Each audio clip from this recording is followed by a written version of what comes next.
Often in history, periods and figures can get lost in the shuffle, especially if they are surrounded by even larger and more important events.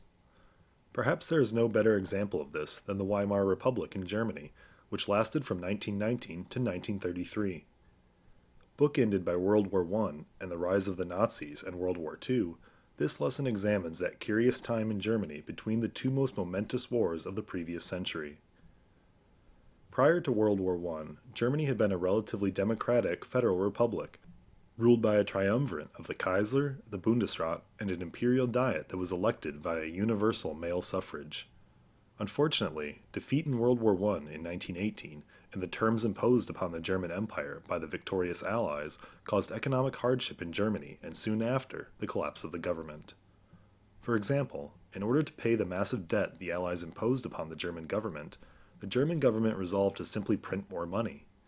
This caused rampant hyperinflation, which made the German currency, the Deutschmark, virtually worthless, and horror stories emerged of men and women carrying wheelbarrows full of money to the store to simply buy a loaf of bread. In the midst of the chaos, several factions vied for political power. For example, a strong communist movement named the Spartacists controlled Berlin, forcing the centrist German nationalists to declare the German Republic in Weimar, Germany, hence giving the period and the Republic its name. The institutions of the Weimar Republic in 1919 intended to create the best democracy possible in Germany. It gave both men and women over the age of 20 the right to vote on a president and a representative assembly named the Reichstag. Unfortunately, the nature of the voting system made the Reichstag home to an enormous number of political parties and platforms, and very little could actually be achieved as a result. By 1923, Weimar Germany was nearing total collapse as economic problems and rival political guerrilla movements persisted, all the while Germany's new democracy proved unable to achieve anything of substance. In 1923, however, several events coalesced to give Weimar Germany its most prosperous period. In 1923, the German statesman Gustav Stresemann amalgamated many of the centrist parties within the Reichstag to form the Great Coalition.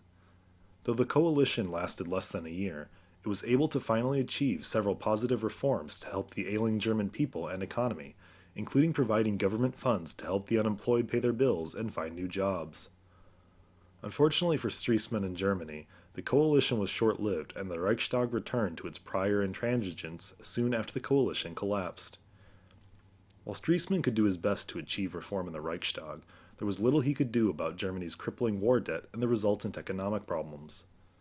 This required outside financial assistance, which Germany found in 1923 through Charles Dawes and the United States. Dawes was director of the U.S. Bureau of the Budget, and after President Herbert Hoover appointed Dawes to the Allied Reparations Committee, he formulated a plan to help the ailing nation. The program, now known as the Dawes Plan, aimed to help boost the German economy. Through his position on the committee, Dawes called for Germany to recall the old Deutschmarks, burn the currency, and essentially start their monetary system from scratch. Additionally, he got Allied governments to agree to lend approximately $200 million to the German government, and also give Germany a longer period of time to repay its debt. The plan allowed the German economy to get back on its feet, and gave the German government some breathing space when it came to reparation payments. The successes of the Dawes Plan, however, were short-lived. It soon became apparent that the German economy depended entirely on infusions of cash from foreign governments. In 1929, shortly after the death of Stresemann, the Wall Street market collapse caused economic ruin throughout the Western world, but most significantly at the collapse's epicenter, the United States. The U.S. had been Germany's largest loaner in the 1920s, and after the market collapse, the U.S. government and private banks could not afford to lend money to Germany. With the constant infusions of foreign cash removed, the fragile German economy unraveled. Factories shut down and workers were laid off by the thousands, unemployment soaring to over 6 million by January 1933. Indeed, many of the same problems which Weimar Germany had faced in its infancy cropped up again, and Germans threw their support behind rival, extremist political factions. In the 1930 election, only a year after the collapse of the stock market, both the Communist and Nazi parties of Germany made significant advances, each picking up over 100 seats in the Reichstag. In 1932, the Nazi Party picked up even more seats and became the largest party in the German Reichstag. With these successes at the ballot box, Adolf Hitler and the Nazi Party began to consolidate power over the German government and slowly unravel the democratic practices of the Weimar Republic. The Nazi Party pushed through several decrees which gave both Hitler and the presidency more power over the German government, and in July of 1933 the Weimar Republic was effectively over when the Reichstag declared the Nazi Party as the only legal political party in Germany.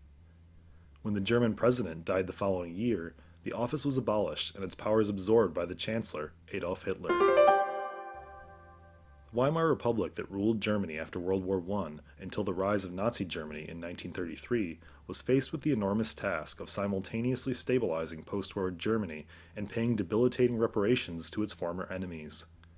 Unfortunately, its nobly democratic political system created gridlock at a time when Germany needed firm economic direction to address its problems. Weimar Germany was able to succeed for a short time, but only with constant infusions of foreign cash.